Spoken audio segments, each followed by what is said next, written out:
भारतीय राजनीति में देखिए, कुछ नाम ऐसे हैं जो सिर्फ नाम नहीं बल्कि एक पूरे दौर की कहानी होते हैं। आज हम एक ऐसे ही शख्स के सफर को समझेंगे, लालू प्रसाद यादव।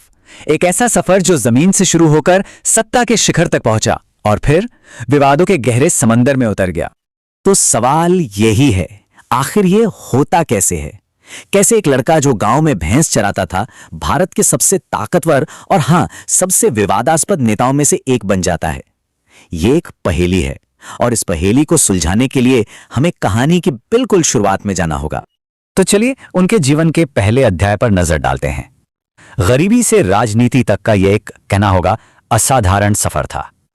लालू प्रसाद यादव का जन्म हुआ था 1948 में बिहार के एक छोटे से गांव फुलवरिया में, एक बेहद गरीब किसान परिवार में। उनका शुरुआती जीवन संघर्षों से भरा हुआ था। मवेशी चराना उनके बचपन का, उनकी रोजमर्रा की जिंदगी का एक अहम हिस्सा था और यही जमीनी हकीकत थी जिसने आगे चलकर उनके पूरे राजनीतिक व्यक्तित्व को गढ़ा। और फिर यहां से उनका राजनीतिक उदय बहुत बहुत तेजी से हुआ। देखिए, 1970 के दशक की शुरुआत में वो पटना यूनिवर्सिटी में छात्र संघ के अध्यक्ष बने। फिर 1974 में जेपी आंदोलन के एक बड़े युवा नेता के तौर पर उभरे और फिर तो कमाल ही हो गया। 1977 में सोचिए, सिर्फ 29 साल की उम्र में वो भारत के सबसे युवा सांसद चुने गए और आखिरकार 1990 में वो बिहार के मुख्यमंत्री की कुर्सी तक पहुंच गए। क्या तूफानी सफर था। अब बात करते हैं उनके सत्ता के दौर की, जिसे लालू राज के नाम से जाना जाता है। और यहीं से सवाल उठता है, वो मसीहा थे या कुछ और? उनका एक नारा उनके पूरे राज का सार बन गया, भूरा बाल साफ करो। इसका मतलब साफ था, भूमियार, राजपूत, ब्राह्मण और लाला यानी ऊंची जातियों के सामाजिक और राजनीतिक वर्चस्व को खत्म करो। इस एक नारे ने उन्हें पिछड़े वर्गों, दलितों और गरीबों का एक निर्विवाद नायक बना दिया। उनके शासनकाल को लेकर दो बिल्कुल अलग अलग, एकदम विपरीत राय मिलती हैं। एक तरफ लोग इसे सामाजिक न्याय का सुनहरा दौर कहते हैं, वो दौर जब गरीबों, पिछड़ों और अल्पसंख्यकों को पहली बार अपनी आवाज और अपनी ताकत का एहसास हुआ। वहीं दूसरी तरफ इसे जंगल राज यानी अराजकता और भ्रष्टाचार का दौर भी कहा जाता है। एक ऐसा दौर जब विकास मानो थमसा गया था और कानून व्यवस्था पूरी तरह से चरमरा गई थी।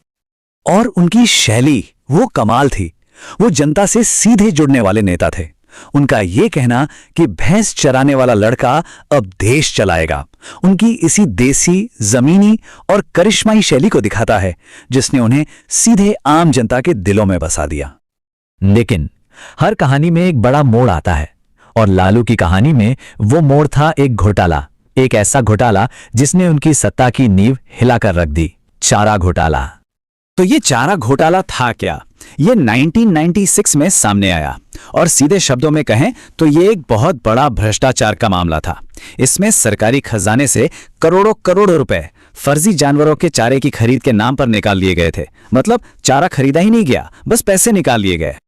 इस घोटाले में सीधा नाम आने के बाद लालू प्रसाद यादव पर चौतरफा दबाव बना और आखिरकार उन्हें 1997 में मुख्यमंत्री पद से इस्तीफा देना ही पड़ा। ये उनके राजनीतिक जीवन का एक बहुत बड़ा, एक निर्णायक मोड़ था। लेकिन यहां लालू ने सियासत का एक ऐसा दांव चला जिसे आज भी याद किया जाता है। पहला कदम, उन्होंने मुख्यमंत्री पद से इस्तीफा दे दिया। दूसरा कदम, उन्होंने अपनी पत्नी राबड़ी देवी, जो उस वक्त राजनीति में सक्रिय भी नहीं थी, उन्हें नया मुख्यमंत्री बना दिया। और तीसरा कदम, पर्दे के पीछे से बिहार पर अपना शासन जारी रखा, एक मास्टर स्ट्रोक। तो अब सवाल ये उठता है कि आखिर उनकी विरासत क्या है? उन्हें किस रूप में याद किया जाए, एक नायक या एक खलनायक, या शायद दोनों ही? देखिए, उनका प्रभाव आज भी बिहार की राजनीति पर कायम है। 1997 में उन्होंने जो पार्टी बनाई, राष्ट्रीय जनता दल यानी आरजेडी, वो आज भी बिहार की एक बहुत बड़ी राजनीतिक ताकत है। उनके बेटे तेजस्वी यादव उनके राजनीतिक उत्तराधिकारी हैं और पार्टी को लीड कर रहे हैं। और तमाम स्वास्थ्य समस्याओं और कानूनी मामलों के बावजूद बिहार में लालू फैक्टर आज भी बहुत मायने रखता है। आखिर में हम कह सकते हैं कि लालू यादव भारत के सबसे ज्यादा ध्रुवीकरण करने वाले नेताओं में से एक बने हुए हैं। एक तरफ वो दबे कुचलों को आवाज देने वाले मसीहा हैं, तो वहीं दूसरी तरफ वो उस भ्रष्टाचार के प्रतीक भी हैं जिसने उनके राज्य को बुरी तरह से जकड़ लिया था। तो आखिरी सवाल यही है, और शायद इसका कोई एक जवाब नहीं है। लालू यादव बेजुबानों के नायक, भ्रष्टाचार के प्रतीक, या फिर दोनों? इस पर अंतिम फैसला शायद इतिहास करेगा, और इस पर बहस आज भी जारी है।